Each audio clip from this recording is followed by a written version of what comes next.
آپ نے فرمایا قیامت کے دن بہت زیادہ خوشی ہوگی اس انسان کو جو دنیا کے اندر توبہ کر کے چلا گیا، استغفار کر کے چلا گیا، اللہ کی بارگاہ کے اندر آنسو بہا کر چلا گیا۔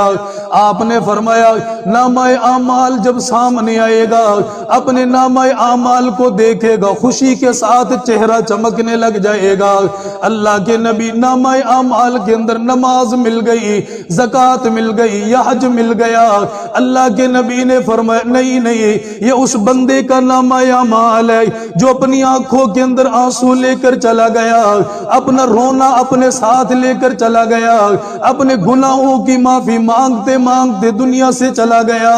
اللہ کے نبی نے فرمایا حشر کے میدان کے اندر نامہ اعمال کو بکھیر دیا گیا اور اسے کہا جائے گا بندہ دیکھ لے جو دنیا میں کر گیا، یہ اپنے نامہ اعمال کو دیکھ رہا ہے۔ دائیں طرف نظر جا رہی ہے، آنسوؤں کی بچھاڑ پڑی ہوئی ہے، بائیں طرف نظر جا رہی ہے، اس کا تڑپنا لکھا ہوا ہے، اس کا اللہ کے سامنے گڑ گڑانا لکھا ہوا ہے، اس کا دل کی ندامت کے ساتھ اللہ کے سامنے رونا لکھا ہوا ہے۔ اللہ کے نبی نے فرمایا طوبی لمن وجد فی صحیفتہ استغفارا کثیرا، مبارک ہو اس بندے کے لیے، خوشخبری سنا دی گئی آج اس بندے کے لیے جو کثرت کے ساتھ دنیا کے اندر سے توبہ ساتھ لے کر آ گیا۔ توبہ قبول کرنے کے لیے اللہ نے کوئی شرط نہیں لگائی ہے، اور اللہ اپنے بندوں سے بڑی محبت فرما رہا ہے، اللہ اپنے بندوں کے ساتھ بڑا پیار فرما رہا ہے۔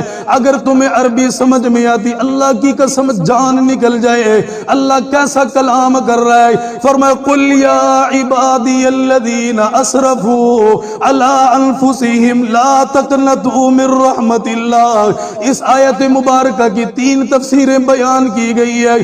ایک تفسیر بیان کی گئی ہے وحشی ابن حرب کے بارے میں اس آیت مبارکہ کا نزول ہوا۔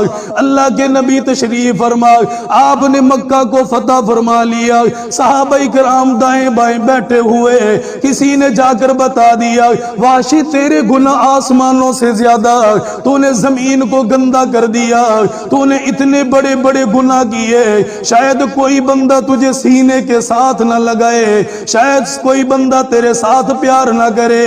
وحشی ابن حرب نے کہہ دیا آج بچنے کی صورت بتا دے میں کیسے بچوں گا۔ لوگوں نے بتا دیا اس کالی کملی والے کے پاس چلا جا، آج خاص کرم برس رہا